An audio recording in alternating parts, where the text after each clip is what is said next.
ಯೇಸು ಕ್ರಿಸ್ತನ ನಾಮದಲ್ಲಿ ನಿಮಗೆ ವಂದನೆಗಳನ್ನು ಸಲ್ಲಿಸ್ತೇನೆ. ಪ್ರಿಯರಾದ ದೇವ ಜನಾಂಗವೇ, ನೀವೆಲ್ಲರೂ ಚೆನ್ನಾಗಿದ್ದೀರಿ ಎಂಬುದಾಗಿ ನಾನು ನಂಬುತ್ತೇನೆ. ಏನಾದರೂ ನಿಮಗೆ ಪ್ರಾರ್ಥನೆ ಮನವಿಗಳು ಇರೋದಾದರೆ ನಮ್ಮ ವಾಟ್ಸಪ್ ನಂಬರಿಗೆ ಪ್ರಾರ್ಥನಾ ರಿಕ್ವೆಸ್ಟ್ ಸೆಂಡ್ ಮಾಡ್ರಿ. ನಾವು ನಿಮಗೋಸ್ಕರ ಪ್ರಾರ್ಥಿಸುತ್ತೇವೆ. ದೇವರು ಅದ್ಭುತಗಳನ್ನು ನಿಮ್ಮ ಜೀವಿತದಲ್ಲಿ ಮಾಡಲಿಕ್ಕಿದ್ದಾನೆ. ಇವತ್ತು ನಾವು ದೇವರ ವಾಕ್ಯದ ಕಡೆಗೆ ಗಮನ ಇಡೋಣ. ದೇವರು ಯಾವ ವಾಕ್ಯದಿಂದ ನಿಮ್ಮ ಜೊತೆ ಮಾತಾಡುತ್ತಾನೋ, ಯಾವ ವಾಕ್ಯದಿಂದ ದೇವರು ನಿಮ್ಮನ್ನು ಬಲಪಡಿಸುತ್ತಾನೋ, ಯಾವ ಮಾತಿನಿಂದ ದೇವರು ನಿಮ್ಮನ್ನು ಧೈರ್ಯಪಡಿಸುತ್ತಾನೋ, ನೀವು ವಾಕ್ಯವನ್ನು ಕೇಳಿ ನಿಮಗೆ ತಿಳಿದಂತ ಜನರಿಗೆ ನೀವು ಈ ವಾಕ್ಯಗಳನ್ನು ಶೇರ್ ಮಾಡ್ರಿ. ಅದರಿಂದ ಅವರು ಕೂಡ ದೇವರನ್ನು ತಿಳಿದುಕೊಳ್ಳುತ್ತಾರೆ, ಅದರಿಂದ ದೇವರನ್ನು ಕಂಡುಕೊಳ್ಳುತ್ತಾರೆ. ಈ ವಾಕ್ಯದಿಂದ ಅವರು ಸಹ ದೇವರ ಹತ್ರ ಬರುವಂತೆ ನೀವು ಒಂದು ಆತ್ಮವನ್ನು ನಡೆಸಿದವರು ಆಗಿರುತ್ತಾರೆ ಎಂಬ ವಿಷಯವನ್ನು ನೀವು ಮರಿಬೇಡರಿ. ಇವತ್ತು ದೇವರ ವಾಕ್ಯ ನಿಮ್ಮ ಮುಂದೆ ಪರಿಶುದ್ಧಾತ್ಮನು ಈ ಮಾತುಗಳನ್ನು ತೆಗೆದುಕೊಂಡು ಬರಲಿಕ್ಕಿದ್ದಾನೆ. ಕೀರ್ತನೆ ಭಾಗದಲ್ಲಿ 146ನೇ ಕೀರ್ತನೆ 3ನೇ ವಚನವನ್ನು ನಾವು ಧ್ಯಾನ ಮಾಡ್ಲಿಕ್ಕಿದ್ದೇವೆ. ಈ ಉಪವಾಸ ದಿನದಲ್ಲಿ ದೇವರು ನಿಮಗೆ ತಿಳಿಸು ಎಂಬುದಾಗಿ ದೇವರು ಹೇಳಿರತಕ್ಕಂಥ ಮಾತು ಸಮಯದಲ್ಲಿ ನಿಮಗೆ ತಿಳಿಯಪಡಿಸಲಿಕ್ಕೆ ಬಂದಿದ್ದೇನೆ. 146ನೇ ಕೀರ್ತನೆ 3ನೇ ವಚನ, ಪ್ರಭುಗಳಲ್ಲಿ ಭರವಸವಿಡಬೇಡಿರಿ, ಮಾನವನನ್ನು ನೆಚ್ಚಬೇಡಿರಿ, ಅವನು ಸಹಾಯ ಮಾಡೋ ಶಕ್ತನಲ್ಲ. ಏನಲ್ಲಂತ ಮಾನವನು ಸಹಾಯ ಮಾಡೋ ಶಕ್ತನಲ್ಲ. ಇವತ್ತು ಅನೇಕ ಜನರು ಯಾವ ಸಹಾಯಕ್ಕಾಗಿ ಎದುರು ನೋಡ್ತಾ ಇದ್ದಾರೆ ಅಂದ್ರೆ, ಮನುಷ್ಯನ ಸಹಾಯಕ್ಕಾಗಿ ಎದುರು ನೋಡ್ತಾ ಇದ್ದಾನ. ನನ್ನ ಸ್ನೇಹಿತನು ನನಗೆ ಸಹಾಯ ಮಾಡ್ತಾನೇನೋ, ನಮ್ಮ ರಕ್ತ ಸಂಬಂಧಿಕರು ನಮಗೆ ಸಹಾಯ ಮಾಡ್ತಾರೇನೋ, ನನ್ನ ಹೊಡೆ ಹುಟ್ಟಿದವರು ನನಗೆ ಸಹಾಯ ಮಾಡ್ತಾರೇನೋ. ಅಂದರೆ ಯಾವ ಕುಟುಂಬವನ್ನು ನಾವು ತಗೊಂಡ್ರು, ಯಾವ ವ್ಯಕ್ತಿಯನ್ನು ನಾವು ನೋಡಿದ್ರು, ಇವತ್ತು ಮನುಷ್ಯನು ಏನಾದ್ರೂ ನನಗೆ ಸಹಾಯ ಮಾಡ್ತಾನ. ಯಾವ ವಿಷಯದಲ್ಲಿ ಸಹಾಯ ಬೇಕು? ನಾನು ಓದುವ ವಿಷಯದಲ್ಲಿ, ನಾನು ಉದ್ಯೋಗ ಮಾಡುವ ವಿಷಯದಲ್ಲಿ, ನನ್ನ ಮದುವೆ ವಿಷಯದಲ್ಲಿ, ನನ್ನ ಕುಟುಂಬ ವಿಷಯದಲ್ಲಿ, ನನ್ನ ಆರ್ಥಿಕ ಪರಿಸ್ಥಿತಿ ಚೆನ್ನಾಗಿಲ್ಲ ಆ ವಿಷಯದಲ್ಲಿ, ನನ್ನ ಆರೋಗ್ಯ ವಿಷಯದಲ್ಲಿ, ಇವತ್ತು ನನಗೇನಾದ್ರೂ ಸಹಾಯ ಮಾಡ್ತಾನ ಎಂಬುದಾಗಿ ಅನೇಕ ಜನರು ಮನುಷ್ಯರ ಮೇಲೆ ಏನಾಗಿದ್ದಾರ? ನನಗೆ ಸಹಾಯ ಮಾಡ್ತಾರೆ. ಆದರೆ ದೇವರ ವಾಕ್ಯ ಹೇಳ್ತದೆ, ಮನುಷ್ಯರಲ್ಲಿ ನೀವು ಭರವಸೆ ಬಿಡಬೇಡ್ರಿ, ಅವನು ಸಹಾಯ ಮಾಡಲ್ಲ ನಿನಗೆ. ಮನುಷ್ಯರು ಒಂದು ಸಾರಿ ಸಹಾಯ ಮಾಡ್ಬೋದು, 2 ಸಾರಿ ಸಹಾಯ ಮಾಡ್ಬೋದು, ನಂತರ ಪದೇ ಪದೇ ನಿನಗೆ ಸಹಾಯ ಮಾಡ್ಬೇಕಂದ್ರೆ ಅವ್ರು ಬೇಸರಗೊಳ್ತಾರ. ಮತ್ತೆ ನೀನು ಫೋನ್ ಮಾಡಿದ್ರೆ ಎತ್ತಲ್ಲ, ಮತ್ತೆ ಅವ್ರ ಹತ್ರ ನಾನು ಬರ್ತೀನಿ ಎಂಬುದಾಗಿ ನೀನು ಕೇಳಿದಾಗ ಅವರು ಕೇರ್ ಮಾಡಲ್ಲ ನಿನಗೆ. ಯಾಕೆ ಅಂದ್ರೆ ಮನುಷ್ಯರು ಸಹಾಯ ಮಾಡ್ಲಿಕ್ಕೆ ಶಕ್ತರಲ್ಲ. ಆದ್ರೂ ಸಹ ದೇವರನ್ನು ನಂಬಿದಾಗ ದೇವರು ಎಂಥ ಕಾರ್ಯಗಳನ್ನು ನಿನ್ನ ಜೀವಿತದಲ್ಲಿ ಮಾಡಿದ್ದಾನೆ, ದೇವರು ಎಂಥ ಕಾರ್ಯಗಳನ್ನು ನಿನ್ನ ಒಂದು ವೈಯಕ್ತಿಕವಾದಂಥ ಜೀವಿತಗಳಲ್ಲಿ ನಡೆಸಿದ್ದಾನೆ. ಆದ್ರೂ ಸಹ ಮನುಷ್ಯರ ಮೇಲೆ ನಾವು ಹತ್ಕೊಳ್ತೇವೆ ಕೆಲವೊಂದು ಸಾರಿ. ಈ ವಾಕ್ಯವನ್ನು ಕೇಳುವಂತ ಸಹೋದರನೇ, ಒಂದು ವೇಳೆ ನೀನು ದೇವರ ಮೇಲೆ ಹಾತುಕೊಳ್ಳದೆ ಮನುಷ್ಯರ ಮೇಲೆ ಹಾತುಕೊಳ್ತೀಯೇನು? ಯಾವಾಗ್ಲೂ ಅವರ ಕೈಗಳನ್ನು ನೋಡುವಂತ ವ್ಯಕ್ತಿಯಾಗಿ, ಯಾವಾಗ ನನಗೆ ಸಹಾಯ ಮಾಡ್ತಾರ, ಯಾವಾಗ ಈ ಒಂದು ಕಷ್ಟದಿಂದ ನನಗೆ ಪಾರು ಮಾಡ್ತಾರೆ ಎಂಬುದಾಗಿ ಅನೇಕರು ಒಬ್ಬರಿಬ್ಬರನ್ನು ನಾವು ನೋಡಲ್ಲ. ಈ ದಿನಗಳಲ್ಲಿ ಅನೇಕರನ್ನು ನಾವು ನೋಡ್ತೇವೆ. ಅನೇಕರು ಯಾರನ್ನು ನೋಡ್ತಾರೆ? ಮನುಷ್ಯರನ್ನು ನೋಡ್ತಾರೆ. ಇವತ್ತು ನೀನು ನಾನು ಮನುಷ್ಯರನ್ನೆಲ್ಲ ನೋಡ್ಬೇಕಾಗಿದ್ದು ನಮ್ಮನ್ನು ಉಂಟು ಮಾಡಿದಂತ ಸೇನಾಧೀಶ್ವರನಾದ ಯೆಹೋವನನ್ನು ನೋಡ್ಬೇಕು. ಎಷ್ಟು ಜನ ನೀವು ಧೈರ್ಯವಾಗಿ ಹೇಳಬಲ್ಲರಿ, ನನಗೆ ಸಹಾಯ ಬೇಕು ಅಂದ್ರೆ ನಾನು ಮನುಷ್ಯರ ಬಾಗಿಲ ಕಡೆಗೆ ನಾನು ಹೋಗಲ್ಲ. ನನಗೆ ಸಹಾಯ ಬೇಕು ಅಂದ್ರೆ ಮನುಷ್ಯರ ಹತ್ರ ನಾನು ಹೋಗಲ್ಲ. ನನಗೆ ಸಹಾಯ ಬೇಕು ಅನ್ನುವ ಪ್ರತಿ ಸಾರಿ ದೇವರ ಹತ್ರನೇ ನಾನು ಬರ್ತೀನಿ ಎಂಬುದಾಗಿ ಹೇಳತಕ್ಕಂಥ ಜನರು ನಮ್ಮ ಮಧ್ಯದಲ್ಲಿ ಎಷ್ಟು ಜನ ಇದ್ದಾರೆ? ಒಂದು ಸಾರಿ ಯೋಚನೆ ಮಾಡೋಣ. ನನಗೆ ಒಂದು ಕೊರತೆದಲ್ಲ ಇದ್ದೇನೆ, ಒಂದು ನನ್ನ ಜೀವಿತದಲ್ಲಿ ಕಡಿಮೆ ಆಗಿದೆ. ಆ ಕೊರತೆ, ಆ ಕಡಿಮೆ ಆಗಿರತಕ್ಕಂಥದ್ದು ಯಾವುದಿದೆಯೋ ಅದು ನಾನು ದೇವರ ಸನ್ನಿಧಿಯಲ್ಲಿ ಬೇಡಿಕೊಳ್ತೇನೆ. ಇವತ್ತು ನೀವು ತಿಳ್ಕೊಳ್ಬೇಕಾದಂತ ವಿಷಯ ಏನಂದ್ರೆ, ಮನುಷ್ಯ ನಿಮಗೆ ಸಹಾಯ ಮಾಡಲ್ಲ. ನೀನು ಅನಾರೋಗ್ಯದಲ್ಲಿದ್ದಾಗ ನೋಡು, ಸಹಾಯ ಮಾಡಲ್ಲ. ನೀನು ಸಾಲದಲ್ಲಿದ್ದಾಗ ನೋಡು, ಸಹಾಯ ಮಾಡಲ್ಲ. ನೀನು ಕಣ್ಣೀರಲ್ಲಿದ್ದಾಗ ನೋಡು, ಸಹಾಯ ಮಾಡಲ್ಲ.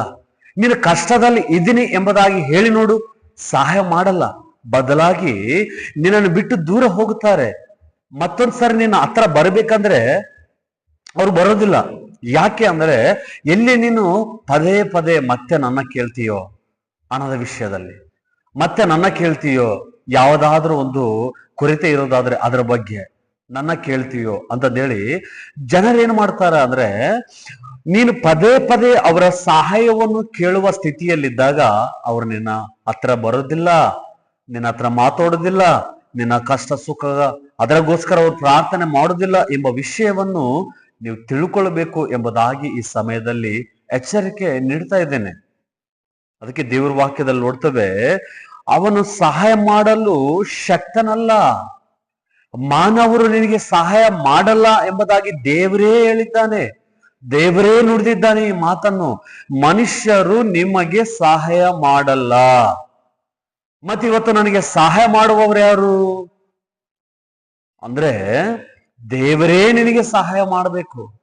ಒಂದ್ಸರಿ ನೋಡೋಣ ಆ ವಾಕ್ಯವನ್ನು. 115ನೇ ಕೀರ್ತನೆ 9ನೇ ವರ್ಷದಲ್ಲಿ ನೋಡ್ತೀವಿ ನೋಡ್ರಿ. ಇಸ್ರಾಯೇಲರೇ, ಯೆಹೋವನಲ್ಲಿ ಭರವಸವಿಡುವಿರಿ, ಅವರ ಸಹಾಯಕನು ಗುರಾಣಿಯು ಆತನೇ. 10ನೇ ವಚನ. ಆಹಾರನ ಮನೆತನದವರೇ, ಯೆಹೋವನಲ್ಲಿ ಭರವಸವಿಡಿರಿ, ಅವರ ಸಹಾಯಕನು ಗುರಾಣಿಯು ಆತನೇ.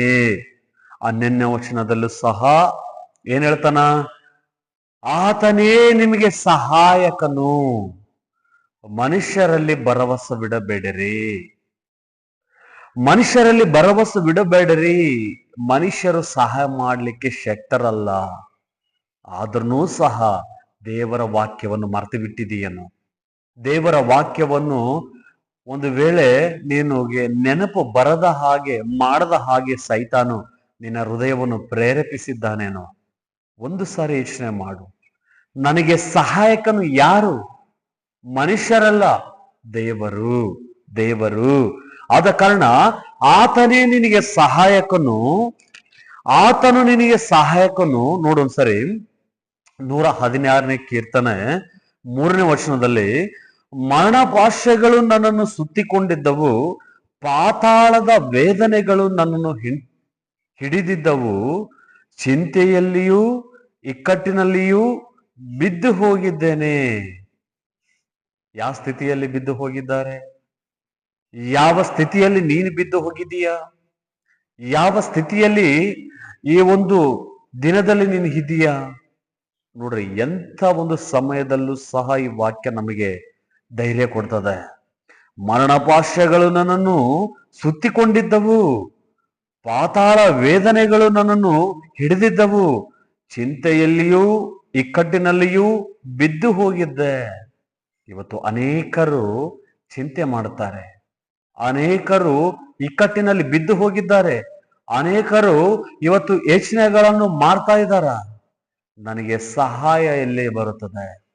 ನನಗೆ ಸಹಾಯ ಮಾಡುವವರು ಯಾರು? ಆ ಸಹಾಯ ಎಲ್ಲಿಂದ ಬರುತ್ತದೆ ಅಂದ್ರೆ, ಅದೇ ಭಕ್ತನ 5ನೇ ವರ್ಷದಲ್ಲಿ ಹೇಳ್ತಾನೆ, 4ನೇ ವರ್ಷದಲ್ಲಿ ಹೇಳ್ತಾನೆ. ಆ 4ನೇ ವರ್ಷದಲ್ಲಿ ನೋಡ್ತೇವೆ, ಆಗ ಯೆಹೋವನ ಹೆಸರನ್ನು ಹೇಳಿ, ಯೆಹೋವನೇ ಕೃಪೆ ಮಾಡಿ ನನ್ನ ಪ್ರಾಣವನ್ನು ರಕ್ಷಿಸು ಎಂದು ಪ್ರಾರ್ಥಿಸಿದೆನು. ಏನ್ ಮಾಡಿದ್ರಂತ? ಪ್ರಾರ್ಥಿಸಿದರು. ಇವತ್ತು ನಿನಗೆ ಸಹಾಯ ಬೇಕಾ ದೇವರಿಂದ? ನೀನೇನ್ ಮಾಡ್ಬೇಕಂತ? ಪ್ರಾರ್ಥನೆ ಮಾಡಬೇಕು. ನೋಡ್ರಿ, ಇವತ್ತು ಜನರಿಗೆ ಒಂದು ಆಗಲಾರದಂತ ಕೆಲಸ ಯಾವುದಂದ್ರೆ ಪ್ರಾರ್ಥನೆ ಮಾಡಲ್ಲ. ಅವ್ರಿಗೆ ಗೊತ್ತು ಸಮಸ್ಯೆಗಳು, ಅವ್ರಿಗೆ ಗೊತ್ತು ಯಾವ ಒಂದು ಪರಿಸ್ಥಿತಿಯಲ್ಲಿ ಇದ್ದೀವಿ ಎಂಬುದಾಗಿ, ಆದ್ರೂ ಪ್ರಾರ್ಥನೆ ಮಾಡಲ್ಲ. ಮತ್ತೆ ಪ್ರಾರ್ಥನೆ ಮಾಡದೆ ಏನ್ ಮಾಡ್ತಾರ? ಏನ್ ಮಾಡ್ತಾರ? ಚಿಂತೆ ಮಾಡ್ತಾರೆ. ಇವತ್ತು ಈ ವಾಕ್ಯವನ್ನು ಕೇಳೋದರಲ್ಲಿ ಯಾರಾದ್ರೂ, ಎಸ್ ಬ್ರದರ್, ನೀವು ಹೇಳುವಂಥದ್ದು ನಿಜನೇ, ನಾನು ಚಿಂತೆ ಮಾಡ್ತೇನೆ, ಆಲೋಚನೆ ಮಾಡ್ತೇನೆ, ನಾನು ಅಳುತ್ತೇನೆ, ನನ್ನ ಕಷ್ಟಗಳನ್ನು, ನನ್ನ ನೋವುಗಳನ್ನು ನನ್ನ ಜ್ಞಾಪಕ ಮಾಡಿಕೊಂಡು, ನೆನಪು ಮಾಡಿಕೊಂಡು ನಾನು ದುಃಖಿಸ್ತೇನೆ, ಆದರೆ ಪ್ರಾರ್ಥನೆ ಮಾತ್ರ ಮಾಡಲ್ಲ. ಇದರ ಅಂತ ಜನಾಂಗವು, ಇದರ ಅಂತ ಮನುಷ್ಯರು ನಮ್ಮ ಮಧ್ಯದಲ್ಲಿ ಇರೋದಾದರೆ ಅವರ ಹತ್ರ ದೇವರು ಹೇಳುವಂತ ಮಾತು, ಅವರ ಹತ್ರ ದೇವರು ಮಾತಾಡತಕ್ಕಂಥ ಮಾತು ಏನು ಅಂದ್ರೆ, ಇಲ್ಲಿ ನಾವು ನೋಡ್ತೇವೆ, ಯೆಹೋವನ ಹೆಸರನ್ನು ಹೇಳಿ, ಯೆಹೋವನೇ ಕೃಪೆ ಮಾಡಿ ನನ್ನ ಪ್ರಾಣವನ್ನು ರಕ್ಷಿಸು ಎಂದು ಪ್ರಾರ್ಥಿಸಿದೆನು. ಚಿಂತೆಯಲ್ಲಿ, ಕಷ್ಟದಲ್ಲಿ ಪ್ರಾರ್ಥನೆ ಮಾಡ್ಬೇಕು. ದೇವರು ಅದೇ ನಮಗೆ ಕಲಿಸಿಕೊಟ್ಟಿದ್ದ. ಯುದ್ಧ ಮಾಡು, ಜಗಳಾಡು, ಒಡೆದಾಡು, ಕೀಚಾಡು ಎಂಬುದಾಗಿ ದೇವರು ಹೇಳಿಲ್ಲ. ಬದಲಾಗಿ ಪ್ರಾರ್ಥನೆ ಮಾಡು. ಶೋಧನದಲ್ಲಿದೆಯಾ, ಅನಾರೋಗ್ಯದಲ್ಲಿದೆಯಾ, ಅನೇಕ ಕಷ್ಟಗಳಲ್ಲಿದೆಯಾ, ಅನೇಕ ವೇದನೆಗಳಲ್ಲಿದೆಯಾ, ಏನ್ ಮಾಡ್ಬೇಕಂತ? ಪ್ರಾರ್ಥನೆ ಮಾಡಬೇಕು. ಅದಕ್ಕೆಲ್ಲ ನಾವು ಪ್ರತಿ ವಾರ, ಪ್ರತಿ ಶುಕ್ರವಾರ ದೇವರ ಸನ್ನಿಧಿಯಲ್ಲಿ ಪ್ರಾರ್ಥನೆ ಮಾಡ್ತೇವೆ. ಕುಟುಂಬಕ್ಕಾಗಿ, ಸೇವೆಗಾಗಿ, ಗ್ರಾಮಗಳಿಗಾಗಿ, ಸಭೆಯವರಿಗಾಗಿ, ಸಭೆಯನ್ನು ಬಿಟ್ಟವರಿಗಾಗಿ, ಅನಾರೋಗ್ಯದಲ್ಲಿ ಇರುವವರಿಗಾಗಿ, ಮದುವೆ ಆಗದೆ ಇರುವವರಿಗಾಗಿ, ಇಲ್ಲದೆ ಇರತಕ್ಕಂಥವರಿಗಾಗಿ, ಕುಟುಂಬ ಹೊಡೆದಾಗಿರತಕ್ಕಂಥವರಿಗಾಗಿ, ಎಲ್ಲರಿಗೋಸ್ಕರ ಏನ್ ಮಾಡ್ತವೆ? ಪ್ರಾರ್ಥನೆ ಮಾಡ್ತವೆ. ಯಾರು ಹೇಳಿದಂತ ಮಾತಿದು? ದೇವರು ಹೇಳಿದಂತ ಮಾತು. ಏನ್ ಮಾಡ್ಬೇಕಂತ? ಪ್ರಾರ್ಥನೆ ಮಾಡ್ರಿ. ನಮಗೆ ಸಹಾಯ ಅವಾಗ ಬರ್ತದೆ ದೇವರಿಂದ. ನೀವು ಪ್ರಾರ್ಥನೆ ಮಾಡಿದಾಗ ನಿಮಗೆ ಸಹಾಯ ದೇವರೇ ಕೊಡ್ತಾನ. ಅದಕ್ಕೆ ಭಕ್ತನಾದ ದಾವೀದನು ಹೇಳ್ತಾನಲ್ವಾ, ನಾನು ಕಣ್ಣುಗಳನ್ನೆತ್ತಿ ಪರ್ವತ ಕಡೆಗೆ ನೋಡ್ತೇನೆ, ನನಗೆ ಸಹಾಯವೆಲ್ಲಿಂದ ಬರ್ತದೆ? ಭೂಮಿ ಆಕಾಶಗಳನ್ನು ಉಂಟು ಮಾಡಿದ ಯೆಹೋವನಿಂದಲೇ. ಇವತ್ತು ನನಗೆ ಸಹಾಯವೆಲ್ಲಿಂದ ಬೇಕು ಗೊತ್ತಾ? ದೇವರಿಂದ. ಮತ್ತೆ ದೇವರಿಂದ ನಿನಗೆ ಸಹಾಯ ಬೇಕು ಅಂದ್ರೆ ನೀನು ಏನ್ ಮಾಡ್ಬೇಕು? ಪ್ರಾರ್ಥನೆ ಮಾಡ್ಬೇಕಷ್ಟೇ. ವಾ, ನನಗೆ ಸಹಾಯ ಮಾಡಕರ್ತಾನೆ, ನನಗೆ ಸಹಾಯ ಮಾಡು ಎಂಬುದಾಗಿ ಆತನ ಸನ್ನಿಧಿಗೆ ಹೋಗಿ, ಆತನ ಸನ್ನಿಧಿಯಲ್ಲಿ ನೀನೇನ್ ಮಾಡ್ಬೇಕು? ಪ್ರಾರ್ಥನೆ ಮಾಡ್ಬೇಕು. ಯಾವಾಗ ನೀನು ಪ್ರಾರ್ಥನೆ ಮಾಡ್ತೀಯೋ ಅವಾಗ ದೇವರು ಏನ್ ಮಾಡ್ತಾನ? ನಿನಗೆ ಉತ್ತರ ಕೊಡ್ತಾನೆ. ಇವತ್ತು ಯಾವ ವಿಷಯದಲ್ಲಿ ನಿನ್ ಸಹಾಯ ಬೇಕು ಆ ವಿಷಯದಲ್ಲಿ ಪ್ರಾರ್ಥನೆ ಮಾಡೋಣ. ಪ್ರಾರ್ಥನೆ ಮಾಡೋಣ. ದೇವರು ಖಂಡಿತ ನಿನ್ನ ಜೀವಿತದಲ್ಲಿ ಕಾರ್ಯ ಮಾಡ್ತಾನೆ. ದೇವರು ಖಂಡಿತ ನಿನಗೆ ಆತನ ಸಹಾಯಕನು, ಆತನ ಗುರಾಣಿಯು ಆತನೇ ಎಂಬುದಾಗಿ ದೇವರು ವಾಕ್ಯ ಹೇಳ್ತದೆ. ಅದರಂತೆ ನೀನು ಪ್ರಾರ್ಥನೆ ಮಾಡು. ಪ್ರತಿ ಒಂದು ಸಂದರ್ಭದಲ್ಲೂ ದೇವರ ಮೇಲೆ ಆಧಾರ ಬೀಳು, ಪ್ರಾರ್ಥಿಸು, ನನಗೆ ಸಹಾಯ ಮಾಡು. ಪ್ರತಿದಿನ ಕೇಳು, ನನಗೆ ಸಹಾಯ ಮಾಡು ದೇವರೇ. ಪರಿಶುದ್ಧಾತ್ಮ ನಿನಗೆ ಸಹಾಯ ಮಾಡ್ತಾನ, ದೇವರು ನಿನಗೆ ಸಹಾಯ ಮಾಡ್ತಾನ. ನಿನಗಿರತಕ್ಕಂಥ ಎಲ್ಲ ತೊಂದರೆಗಳಿಂದ, ಬಾಧೆಗಳಿಂದ, ಕಷ್ಟಗಳಿಂದ, ಕಣ್ಣೀರುಗಳಿಂದ ಆತನ ಬಿಡಿಸಿ ಒಳ್ಳೆ ಸಂತೋಷಕರವಾದಂಥ ದಿನಗಳಲ್ಲಿ ನಿನ್ನನ್ನು ನಡೆಸುತ್ತಾನೆ. ಆ ರೀತಿ ದೇವರ ಕಾರ್ಯ ಮಾಡಲಿ ಎಂಬುದಾಗಿ ಈ ವಾಕ್ಯವನ್ನು, ನಿಮ್ಮನ್ನು ದೇವರ ಪಾದದ ಬಳಿಯಲ್ಲಿ ಸಮರ್ಪಿಸಿಕೊಳ್ತಾ, ಜ್ಞಾಪಕ ಮಾಡಿಕೊಳ್ತಾ ನಾವು ಆಶೀರ್ವಾದ ಮಾಡ್ತಾ ಇದ್ದೇವೆ. God bless you.